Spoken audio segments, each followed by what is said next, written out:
ನಮ್ಮ ಕೃಷ್ಣಾ ತೀರದ ಎಲ್ಲ ರೈತರಿಗೂ ಸಂತಸದ ಸುದ್ದಿ.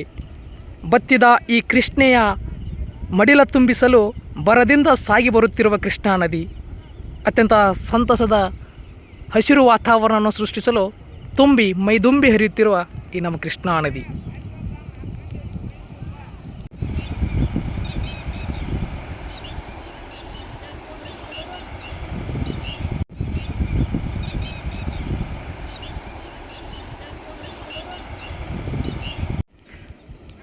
ನಮ್ಮ ಕೃಷ್ಣಾ ತೀರದ ಎಲ್ಲ ರೈತರಿಗೂ ಸಂತಸದ ಸುದ್ದಿ. ಬತ್ತಿದ ಈ ಕೃಷ್ಣೆಯ ಮಡಿಲ ತುಂಬಿಸಲು ಬರದಿಂದ ಸಾಗಿ ಬರುತ್ತಿರುವ ಕೃಷ್ಣಾ ನದಿ ಅತ್ಯಂತ ಸಂತಸದ ಹಸಿರು ವಾತಾವರಣವನ್ನು ಸೃಷ್ಟಿಸಲು ಮೈದುಂಬಿ ಹರಿಯುತ್ತಿರುವ ಈ ನಮ್ಮ ಕೃಷ್ಣಾ ನದಿ.